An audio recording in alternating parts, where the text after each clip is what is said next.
All right. Today we got Mark Rober, Bill Nye the Science Guy of this generation. Can you fool a self-driving car? Let's watch this together.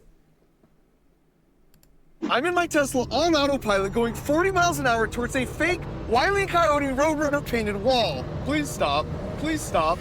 Holy. And I'm doing this to see if Tesla's autopilot can be tricked, because it famously only relies on simple cameras to navigate the world, as opposed to much more expensive tech. In fact, we're out here today to run a bunch of tests in extreme conditions to see how those simple cameras on a Tesla stack up against other fancy cars that use more advanced technology. Wow! And the story of how I ended up as a crash test dummy in my own car started 6 months back at Disneyland as I was sneaking onto the famously pitch black ride called Space Mountain. And while I might look a little plus sized in that jacket, as you can see from this infrared camera shot, that's no ordinary jacket because it's hiding some of that fancy car technology. Yeah, baby!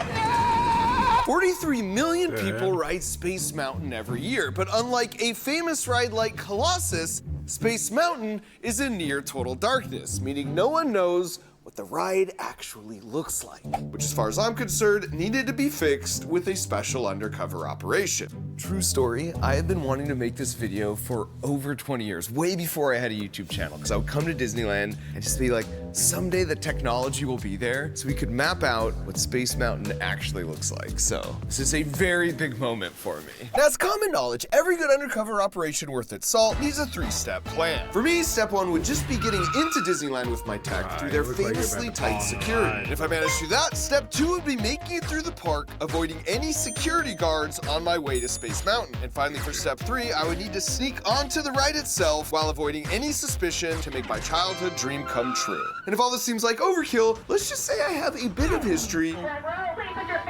getting kicked out of amusement parks in the name of science. Follow you, man. Why are you doing this to me? For step 1, I took an oversized jacket and made a little pocket inside where I could hide my secret tech inside it. It's like the slight limp shuffle walk that really sells it, I think. Because they make you walk through metal detectors, I disguised and temporarily placed my device with a bunch of gear in my camera bag. And just had to hope it wouldn't get discovered. We'll just wait till your eye gets fully screened in case you have an item that's not supposed to be here. And even though this moment of truth was terrifying, I knew I just needed to play it cool. Like that. Excuse me, can you not record the... And the security was in fact extremely tight. But our alibi was tighter. All right, we're in. 1 down, 2 to go. Once inside, I immediately made my way to a bathroom to properly suit up. Now I just had to make it all the way over to Space Mountain without arousing the suspicion of any of the park security, which is a lot harder than you might think because it's a well-kept secret. Disney employs a bunch of security officers dressed up in plain clothes as normal park goers, so I could trust no one. So in an attempt to blend in and look like a normal park goer, Nah, you look so sketchy, bro. Like you got a bomb under that coat. That's the first thing I would have thought of if I was security and saw this man. Not that he's mapping out a roller coaster. He's got a bomb. That's sketchy, bro. I took a corn dog break. I'm doing this for the integrity of the mission. Not because they're incredibly delicious. Back on track after a close call or two, I had made it inside the building. All right, 2 down. Now for the hard part. Now that we're inside, it's probably a good time to explain why my jacket looks like this when you view it with an infrared camera, because that is a really tiny portable LiDAR scanner. So it's shooting out 640,000 laser pulses per second to fully map the surroundings. Now, as for the legality of this, if you check the back of your ticket, it says you have to obey all the park rules. And if you check their website for the rules on forbidden items, it says you can't bring in shoes with wheels, or stun guns, or cremated remains. Ew. But you'll notice the forbidden items list makes no mention of chest-mounted LiDAR scanners. So technically, I'm not breaking any laws by precisely mapping out this entire ride down to the nearest half-inch.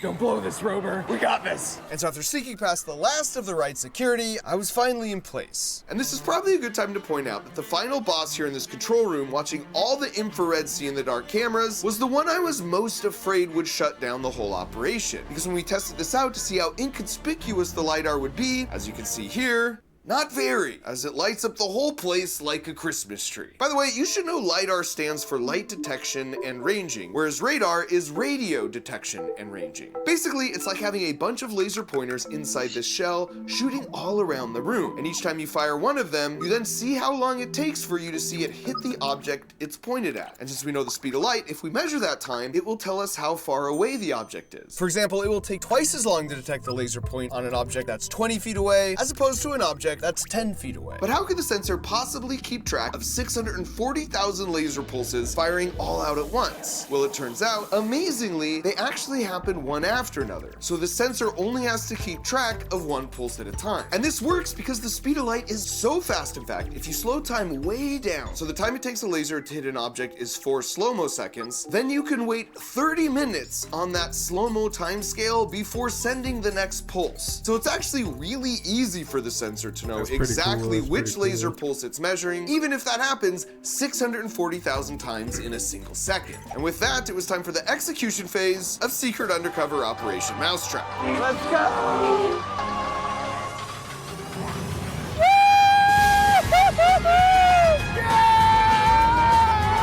It felt so good to cross off a 30-year-old bucket list item.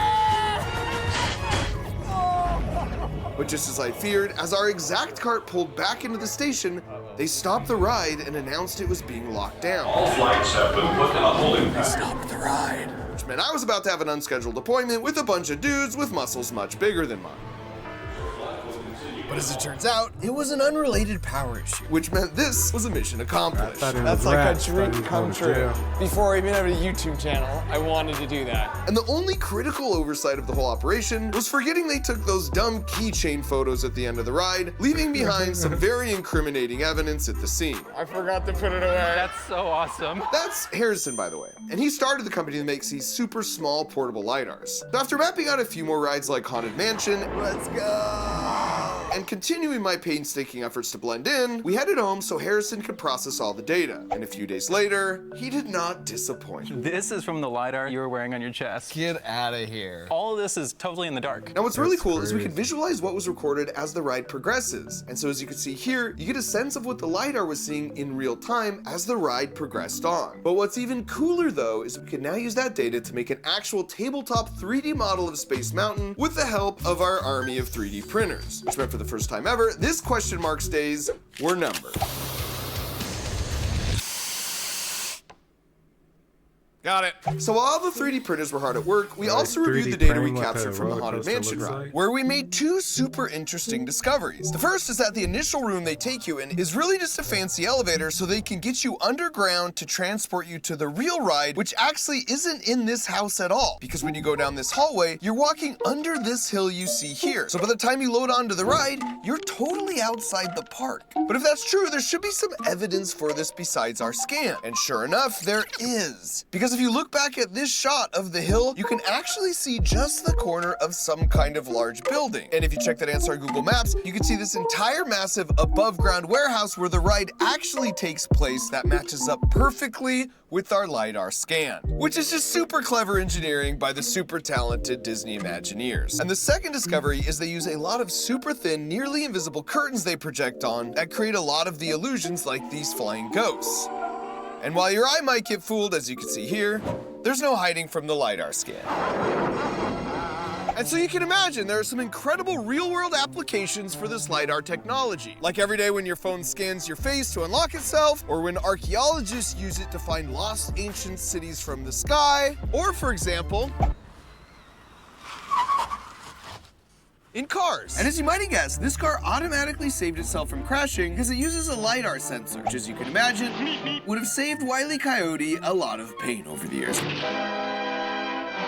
And the reason it works so well is because it's updating that point cloud of 640,000 laser measurements every second to the brain of this car, showing exactly what's in front of it. In fact, it works so well, as you can see here, I can maneuver all around these obstacles in real time with all the windows blacked out, looking just at that point cloud in a VR headset. Okay, easy bike guy. My Tesla on autopilot, however, only relies on simple cameras and its image processing to navigate the world. So to see if that tech is just too simple, we came up with a 6-part LiDAR versus camera head-to-head face-off, culminating in a Elon, history-making step it up, bro. first Tesla versus cartoon physics test. Okay, so we're starting out with the car with the LiDAR. First test is just kids standing in the road. Not sure why he's doing that. It's very unsafe, so we want to be extra careful. Okay, hit it. The testing speed was 40 miles an hour. Should have put my seatbelt on. Which meant the LiDAR would have to detect the kid and then slam on the brakes at least 60 feet in front of him. And it turned out, that's all it needed. Now it was Tesla's turn. This is a terrible feeling driving Tesla straight into should kid, pass but this one, this is though. for science. All right, we are up to speed. And with just simple cameras, the Tesla was speeding fast. Oh no. But did detect the kid. Ooh. Oh God! It told him, but didn't stop. Just not in time to fully hit the brakes. Oh no! He was even a Crunchlands fan! Now, if you're a Tesla owner, there is a silver lining, because we were relying on the automatic emergency braking system to stop for the car. And because it assumes the driver's paying full attention while fully driving the car, it only hits the brakes when it's 100% sure there's a problem in order to avoid false positives. So the alternative is to use autopilot, and that assumes the driver isn't paying much attention, and while the downside is you get way more phantom braking and false positives, That was ridiculous. the upside is you're less likely to be charged with vehicular manslaughter. Because you can see here on autopilot, it actually stopped in time. So I decided to be nice and call the score 1-1, and then I'd be even nicer by using the more conservative autopilot on the Tesla for all the remaining tests. Such as this one, where we would now simulate the kid dashing out from behind a parked car using some clever engineering, giving the cars less than a second to identify the mannequin and stop themselves. Here we go, getting up to speed. Oh, a ball came out. I wonder why that happened. Oh, kid! Another life saved. Now it was the Tesla's turn on autopilot. 40 miles an hour, there goes the ball. And impressively, it stopped with plenty of room to spare. Good job, Tesla. Which meant we were all tied up heading into round 3, the fog round. Optically, with my own eyes, I can no longer see that there's a kid through this fog. The LiDAR has no issue. This will be interesting. Okay, here we go. Oh, wall of fog. So we plunged through the fog, coming to a very sudden break. Hey! After which we saw the mannequin was not only still standing, but it was casting a really cool long shadow, because the lasers don't pass through solid objects, just like how you can cast a long shadow with the sun, because light doesn't pass through really solid cool, though. objects. I don't have high hopes here, but would the kid look just as cool Tesla's after the done. Tesla test? Oh, fudge! Oh, It killed him. I mean, slow-mo does make everything look sort of cool, but that wasn't the only shot. I actually hit the brakes there. That was on autopilot. The cameras didn't even hit the brakes at all. The only thing still on is the pants. That was a bad one. And now that LiDAR had taken another W, it's time to make it rain! The next test would see if the cars could spot the kid under a torrential downpour made up of maybe too much water. I was gonna This say, is really interesting. See, the Tesla can see Where the kid, at but as would soon you as see it that starts much rain raining, at the kid once? is gone. And it was similar in the LiDAR car, where you first got a clear image of the kid and the shadow. And once we started the hose, oh, you see all the water going in. LiDAR might struggle here. Okay, here we go. And as the wall of water started, LiDAR seemed to not slow down at all. Oh, boy. Until the last possible second. Another W. Now I just need the rain to stop. You know any good rain dances? Just back up. Oh, that's actually a good idea. Now that LiDAR had surprised me, it was time to see if Tesla could as well. Oh boy. Oh boy. And sadly, step it up, it did Elon. not. And though I did everything I could, yeah, he's no longer with us. need So the it was on to LiDARs. the penultimate round 5, where we had 6 of the brightest lights that money could buy simulate either sunset or sunrise, or a truck in the road having its bright lights on. Would these lights keep the cars from detecting the kid? Blinding trucker light test, let's go. The LiDAR could immediately see much more than my eyes could. When the lights turned on, oh, that's a bright light. Question remained if it would see the kid. Oh, come on, LiDAR. Oh! And it did it, no problem. Just always waits to the last minute. It gets me every time. That's very bright. Time to be blinded by the light. And it's true, these lights were so bright, I wouldn't have seen this kid on my own. And at this point, I really doubted that the Tesla could either. But when it pulled to a stop, Okay, we stopped for the kid with the bright light. A W for the Tesla. And that W meant these were the scores headed into the Painted Brick Wall Ultimate Grand Finale. Scientific papers have actually been written on this exact scenario, debating theoretically what the Tesla would do. But we were here once and for all to silence all the debates with cold, hard data. All right, so LiDAR is perfect and Tesla is 3 for 5. But as far as I'm concerned at this point, this one's the only one that matters. Oh my gosh, I can't believe we're gonna do this. All right, hit it. Now, as you can see as a human driver, while that looks sort of convincing, the image processing in our brains is advanced enough that we pick up on minor visual inconsistencies and we wouldn't hit it. And as for the LiDAR, it isn't looking at what image is printed on the wall. So this sort of just looks like a wall, which would make this the easiest test of the day. And as I suspected, handled it with no problem. So the question was, would the Tesla detect and stop for this Wile E. Coyote-style painted wall that was hiding yet another child staring at nothing during what might be his last minutes on Earth? It's actually one way to Rick, test you're that gonna total hypothesis. the Tesla, bro. I was actually supposed to go, but I chickened out. Oh. The car may not know it's a wall, but I know it's a wall. Everything in your body says, don't drive into a wall. Oh boy. All right. Couldn't just make it So I fabric? steeled myself and accelerated the Tesla up to the 40 miles an hour. And as the wall crept closer and closer without moving an inch, holy crap. The question was if the Tesla would detect it in time to step on the brakes. And it turned out, holy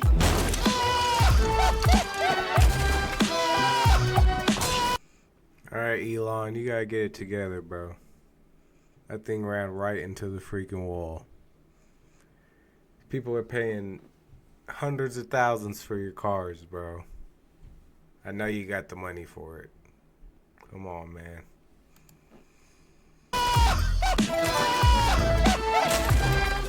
So I can definitively say for the first time in the history of the world, Tesla's optical camera system would absolutely smash through a fake wall without even a slight tap on the brakes.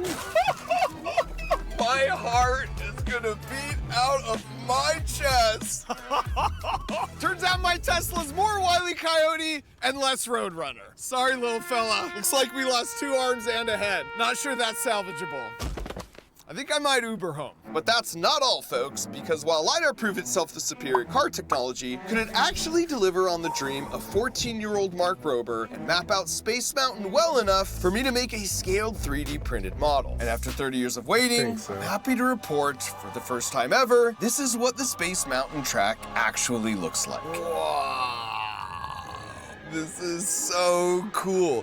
Oh, there's me. There's me, little backwards hat. Yeah! I recognize every single one of these turns. You go up right there, then you come down, and then it's all the right turns, right turns, right turns. Right here is where they take your picture. This is wild. 14-year-old me would be so proud right now. This is it. Space Mountain has been revealed. And thanks to Harrison's mapping technology, this means you can now actually see what it would look like to ride Space Mountain with all the lights on in Crunch Labs, even if at this size, you'd be way below the ride's 5-foot minimum height requirement. And all of this is why I love being an engineer. You get to shape the future, potentially save a bunch of lives, and accomplish even the most ridiculous 30-year life goals. If you're a teenager or adult and you've always wanted to make and build cool stuff, but just haven't figured out that first step, this is it. It's called the Mark Rober. Good video, man. Always seem to make science look a little cool. And I appreciate that. I failed science in high school, but if they were doing stuff like this, maybe I would have been interested. Good video, man.